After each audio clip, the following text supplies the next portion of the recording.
कम time में play record हो गया था।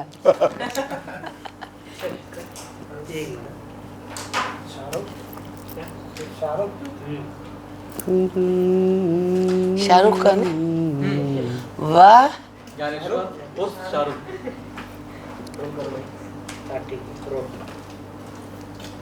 जब भी आप रेडी हैं तो हम रेडी हैं। बहुत बहुत मुबारक पीछा करती परछाइयाँ। अब जो अब हमें ये डिजिटल प्लेटफॉर्म पे देखने को मिलेगा, मुझे जितना कुछ दिखाया गया बहुत ही ब्यूटीफुल देखा है। तो अब ये डिजिटल पे आ रहा है, ये जो टाटा थिएटर में ये जो दिया है कि हम डिजिटल पे करेंगे, ये अपने आप में बहुत बड़ी बात है। तो थोड़ा सा आप लोगों से जानना चाहेंगे कि अब डिजिटल पे हम कभी भी थिएटर देख सकते हैं, आपका प्ले देख सकते हैं, तो इसके बारे में थोड़ा सा बताइए। तो पीछा करती परछाइयाँ जो आप डिजिटल पे आ रहा है जी, कम शब्दों में पहले मैं शुरुआत कर देती हूँ। ये कभी सोचा नहीं था कि थिएटर की ज़िंदगी में भी एक ऐसा मोड़ आएगा कि थिएटर डिजिटल प्लेटफॉर्म पे जाएगा और उसको एक भारी संख्या में लोग आसानी से देख सकेंगे। इसके पहले हमें बहुत डर था। एक तो हमारी विचारधारा कह लीजिए, पारंपरिक विचारधारा या संकुचित विचारधारा, या अपने आप को प्रोटेक्ट रखने की कि आदमी स्क्रिप्ट भी नहीं चाहता है कि पब्लिकली कहीं जाए कि वो पता नहीं उसका क्या हाल होगा। तो ये कितना प्रेशियस बेबी है हमारा पीछा करती परछाइयाँ नाटक, जिसका मैंने अनुवाद किया। उसके बाद के जी के निर्देशन में हमने बहुत मेहनत करके हेनरी गिब्सन के नाटक को ज़िंदा किया।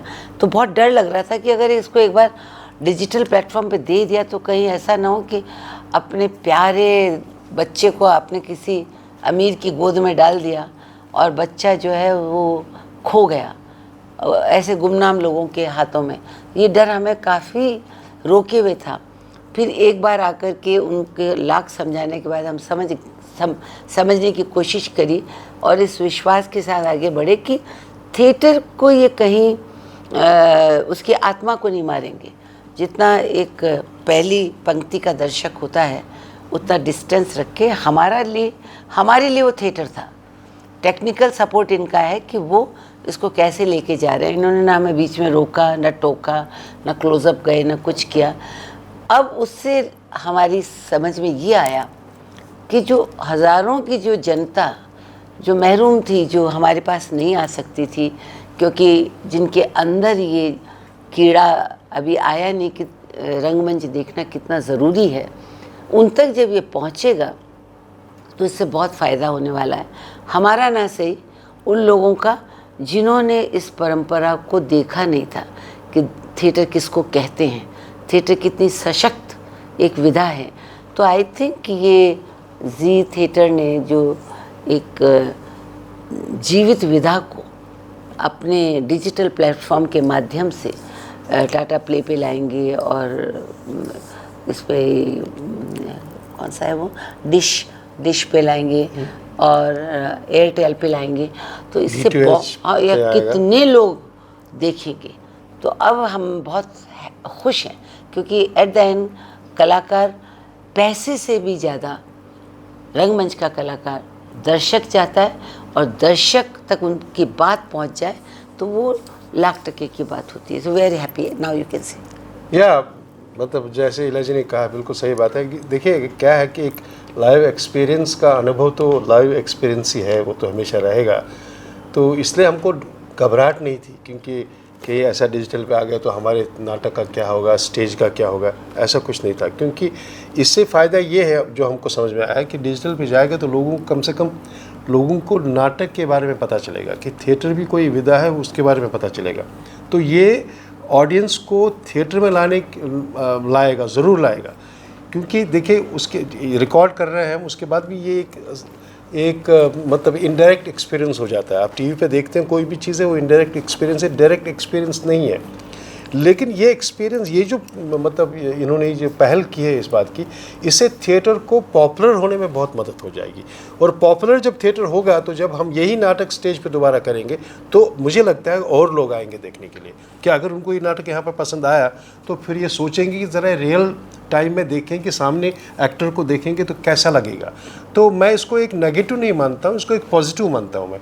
क्योंकि थिएटर का सबसे बड़ा हमारे पास पब्लिसिटी का उतना परफॉर्मेंस नहीं है, हमारे पास पैसा नहीं होता, उतना पब्लिसाइज नहीं कर सकते हैं। और सबसे बड़ी बात यह है थिएटर में कि थिएटर हम मूव नहीं कर सकते ज़्यादा।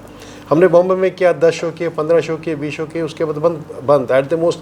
अगर कोई लकी रहे, स्पॉन्सर मिला, दिल्ली तक गए, इसके कलकत्ता तो तक मैंने गए, 50 शो कर ली। कलकत्ता तक गए या मतलब जयपुर तक गए, जो बिग सिटीज़ में हम जा सकते हैं। छोटे शहरों में जाना अभी भी मुश्किल है, बिकॉज लॉजिस्टिक का प्रॉब्लम है कि मतलब कौन पैसा देगा, कौन स्पॉन्सर करेगा, क्या करेगा।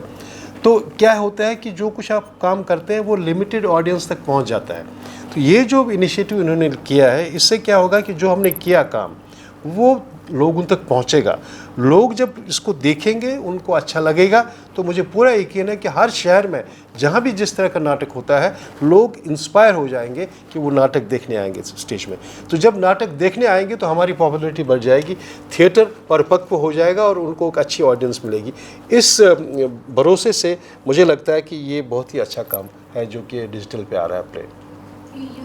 जो स्टोरी है दिखाई गई है इसमें, हालांकि सबको पता है, लेकिन कहीं ना कहीं टफ रहता है उसे इस प्रकार दर्शाना लोगों के सामने कि लोगों को समझ में आए कि एग्जैक्टली क्या हो रहा है। काफ़ी कुछ मैसेज भी दिया जा रहा है। तो जो स्क्रीन राइटिंग था आप लोगों के लिए, अडेप्टेशन लाना किसी और का, तो वो कितना टफ था, कितना चैलेंजिंग था? मैं इसका जवाब दे सकती हूँ क्योंकि मैंने एडेप्टेशन किया है। स्क्रीन को तो भूल जाइए, स्क्रीन के लिए नहीं लिखा गया था, ये थिएटर के लिए लिखा गया था।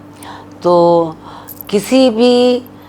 किसी के मूल काम को ट्रांसलेट करना एक अलग चीज़ होती है और उसे एडेप्ट करना एक अलग चीज़ होती है, और वो एक आर्ट होता है कि आप उसे इतनी खूबसूरती से किसी के बच्चे को गोद ले रहे हैं तो ऐसा लें कि बाद में वो आपका अपना लगे। अगर वो आपको अपना नहीं लगेगा तो ट्रांसलेशन कहलाएगा।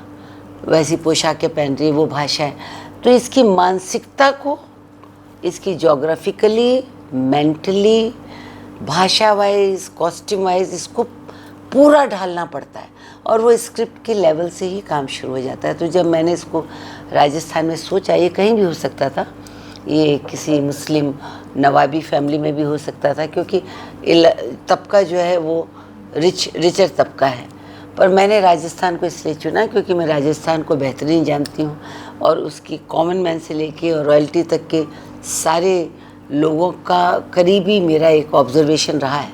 तो उनको लेकर के, और एडेप्टेशन में थोड़ी गुंजाइश होती है कि उनके माध्यम से आप अपनी बात कह रहे हैं। एट द एंड मैंने क्यों चुना कि मुझे अपनी औरत को ये सब्जेक्ट दिखाना है, उसकी बात को इनके माध्यम से कहना है। हमारी औरत तो राजस्थान की है, हिंदुस्तान की है, उसको आपको कहना है। सो आई हैव अ फीलिंग कि वो काम हमने बहुत ही मन से किया, सफलता से किया, और ऐसा किया कि जब ये राजस्थान प्ले गया तब लोगों को लगा कि जैसे उनकी खुद की कहानी है, जबकि उनकी कहानी नहीं थी, उनके माहौल में ढाली गई थी। कहानी तो हेनरी गिब्सन की है। सो दैट इज़ एडेप्टेशन की क्वालिटी। और रंगमंच के लिए तो बहुत ही अच्छा था, पर टेलीविज़न में जब आप इसको देखेंगे तो शायद सोने में सुहागा हो गया, ऐसा मुझे लगता है। जैसे कि थिएटर प्ले है, तो आपको क्या लगता है कि आज के जनरेशन के लिए थिएटर में जाकर कोई प्ले देखना कितना इम्पोर्टेंट है? क्योंकि लोगों के जो मूवी देखने का जो टेस्ट है वो भी चेंज होते जा रहे हैं। क्योंकि प्रीवियसली अगर हम लोग देखें, लोग थिएटर में ज़्यादा इंजॉय करते थे जाकर लाइव देखना, लेकिन अब वो नहीं होता है। तो वो कितना इम्पोर्टेंट है, कितना चैलेंज हो गया आप लोगों के लिए थिएटर प्ले करना, ये ऐसा कहने का मतलब है मैडम का, क्योंकि यहाँ मल्टीप्लेक्सेस हैं तो वहाँ पर। मैं समझ रहा हूँ सवाल इनका, मैं समझ गया। इसे देखिए, थिएटर तो हमेशा चैलेंज रहा है, ये आज हमारे लिए कोई नई बात नहीं है। हमने जब शुरू किया था नाटक, मुझे याद है इलाजी का, मुझे याद आया जब हमने यहाँ पर इकट्ठे काम करना शुरू किया, हमने एक प्ले किया जायज़ नाजायज़। वो एल्बर्ट कामू का प्ले था, मतलब द जस्ट असैसिन, टेररिज्म पर बेस्ड था। तो मैं कश्मीर से हूँ, उन दिनों टेररिज्म की मतलब वो सब चीज़ें शुरू हो गई थी कश्मीर में, तो हमको लगा बहुत रेलेवेंट है ये नाटक करना, इससे कुछ मैसेज हम ऑडियंस तक को दे दें। तो उस वक्त जब हम पहला शो हमने किया था, हमारे ऑडियंस में 7 लोग थे। पृथ्वी में 200 की कैपेसिटी है और ऑडियंस में पहला हमारा शो देखा तो 7 ही लोग थे। तो चैलेंज तो हमेशा थिएटर में हमेशा चैलेंज रहा है कि ऑडियंस को कैसे लाएं। लेकिन 40 साल की इस यात्रा में अब मैं ये आपको मतलब कह सकता हूँ with certain kind of happiness and proud कि आज जब हम 25 तारीख को जब हम नाटक कर रहे हैं, दूसरा नाटक है ये रास्ते हैं प्यार के, तो अभी से टिकटें बिक चुकी हैं ऑलरेडी, 100-150 टिकटें बिक चुकी हैं 250 का ऑडिटोरियम में। तो यानी कि कहीं ना कहीं इस यात्रा में वो कंसिस्टेंटली काम करने में, उस चैलेंज को बर्दाश्त करने में, उसको चैलेंज को हेड ऑन लेने से कुछ ना कुछ तो फ़ायदा होता है। ऐसी बात नहीं है कि मतलब मैं ये नहीं कहूँगा कि थिएटर का और फिल्म का कभी कोई कॉन्ट्रडिक्शन नहीं था, बिकॉज ये आपको समझना पड़ेगा, थिएटर एक अलग मीडियम है, उस अलग ग्रामर है, और सिनेमा एक अलग ग्रामर है। मतलब मैं खुद जो है कुछ चीज़ें ऐसी होती हैं जो मैं बड़े स्क्रीन पे ही देखना पसंद करूँगा, वो मुझे थिएटर में शायद उतनी अच्छी नहीं लगेंगी, क्योंकि ये समझ ऑडियंस को है। ऐसी बात नहीं, ऑडियंस को हम इतना कच्चा भी ना माने, लेकिन थिएटर चैलेंजिंग रहा है। थिएटर एक स्पेशल चीज़ है। नहीं, हर वही बात कहना चाहता है कि थिएटर जो चैलेंज रहा है हमेशा थिएटर करना है, क्यों कि ये सिर्फ एंटरटेनमेंट नहीं है। थिएटर जो है, theatre is a part of literature. मतलब फिल्म में आप एक मतलब मामूली सा टॉपिक लेके लोगों को हंसा सकते हैं और चले गए, उन्होंने हंस लिया और चले गए, लेकिन थिएटर में ज़्यादातर लोग क्या करते हैं, क्योंकि थिएटर का पर्पस है क्वेश्चन करना। वी रेज क्वेश्चन, सोसाइटी में जो प्रॉब्लम्स है उनके बारे में बात करना। So that's why it becomes so important and it becomes a part of literature. इसलिए थिएटर थोड़ा सा उसको थोड़ा सीरियसली देखना पड़ेगा आपको।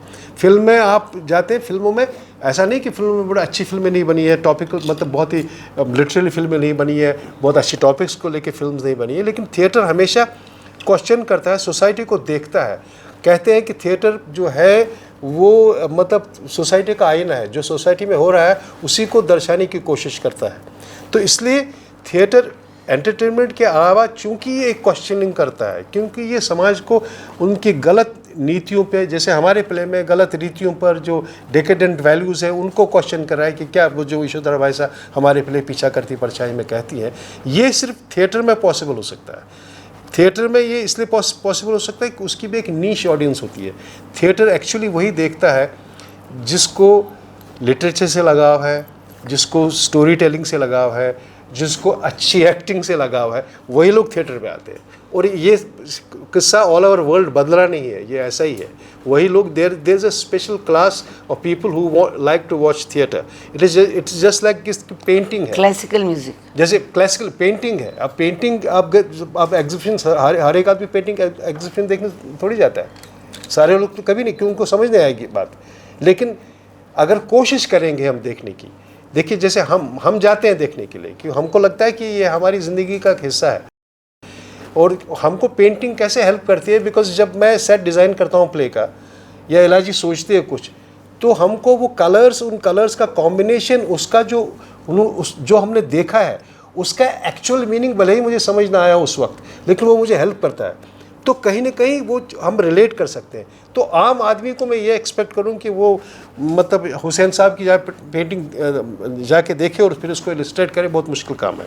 तो हर एक चीज़ के लिए नहीं होता है। जैसे क्लासिकल म्यूज़िक है तो हर एक आदमी क्लासिकल म्यूज़िक सुनता नहीं है, लेकिन ऐसा मतलब नहीं है कि क्लासिकल की ऑडियंस नहीं, लोग आके बैठते हैं, देखते हैं, सुनते हैं। और इसके एक दूसरे शब्द में ये भी कहूँगी जो शायद आप कहना चाह रही थी कि यंगर लोग, आपको सबसे बड़ी पीड़ा ये है कि हमारे थिएटर को बहुत यंगर लोग ज्वाइन करना चाहते हैं, सबके थिएटर को। क्यों?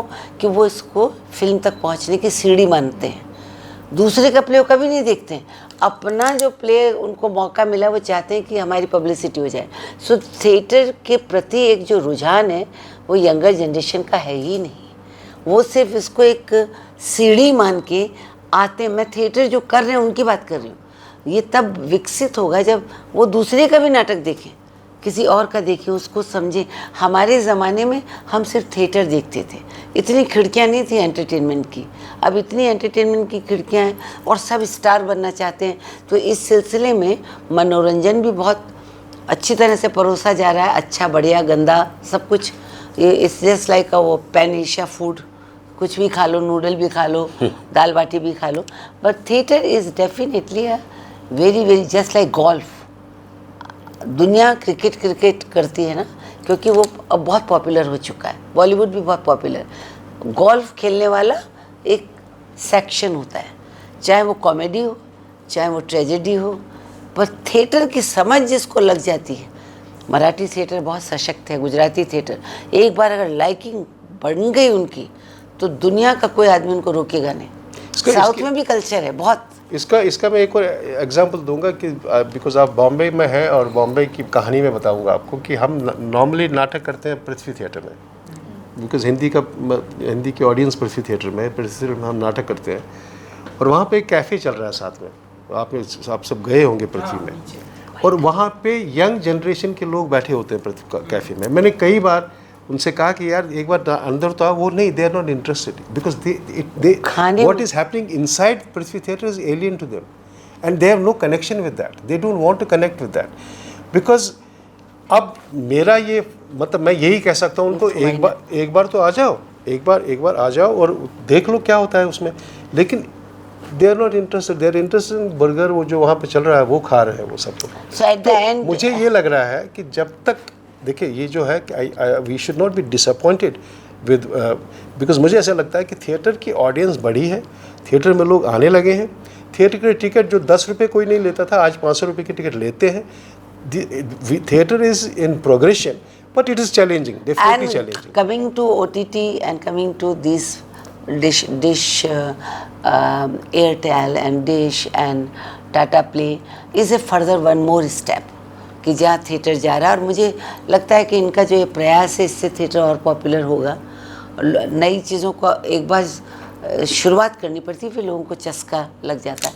तो मैं तो ये कहूँगी आपके माध्यम से कि लोगों को आना चाहिए, और जी थिएटर का जो प्रयास है नाटकों को एक नया रंगमंच छोटे पर्दे पे देने का, उसको सफल बनाने के लिए दे मस्ट वॉच हमारा पीछा करती परछाई। Anything else? इवन पूछना चाहेंगे आप दोनों कई वहाँ से वाइंड अप हो रहा, सॉरी बोलिए। ये इनको देखते ही नहीं, सॉरी। अच्छा है ना, नहीं बोलिए। आप दोनों कई साल से काम कर रहे हो, आप कई मतलब एक साथ भी प्रोजेक्ट कर चुके हो, तो कुछ मेमोरीज आप शेयर करना चाहेंगे पहले प्रीवियसली वर्क को लेकर या फिर एक दूसरे की परछाइयाँ?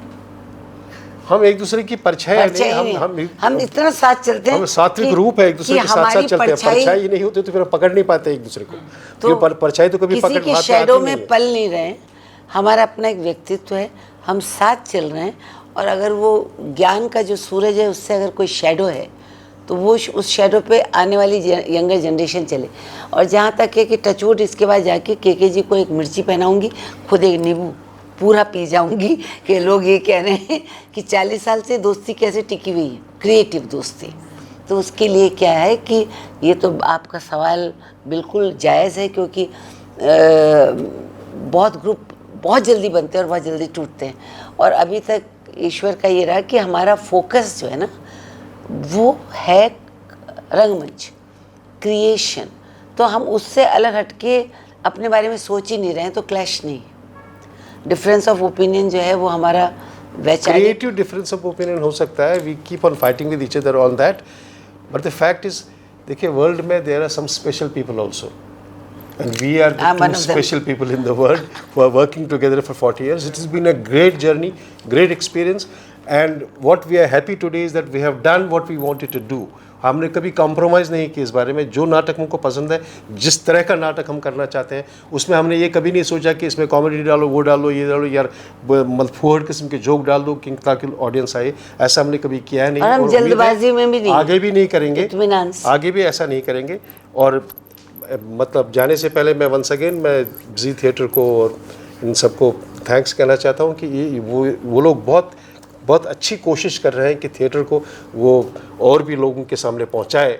और मुझे पूरा यकीन है, और मैं रिक्वेस्ट करता हूँ ऑडियंस को जो हमको सुन रहे हैं कि आप ये नाटक देख लीजिए, और हमारे साथ साथ जी थिएटर को भी एनकरेज कीजिए, क्योंकि वो जब आप उनको एनकरेज करेंगे, जब आप उनके प्लेस देखेंगे, तभी वो हमें एनकरेज करेंगे। इसलिए ये मतलब एक चेन बना हुआ है, इस चेन को बनाए रखिए। And let's hope for the best, and I hope you like our play. And we will come again and we will do some more plays with Z Theatre and 3 cheers for Henrik Ibsen and 3 cheers for Ibsen and 3 cheers for Ilaji and पीछा करती परछाइयाँ. Thank you, thanks.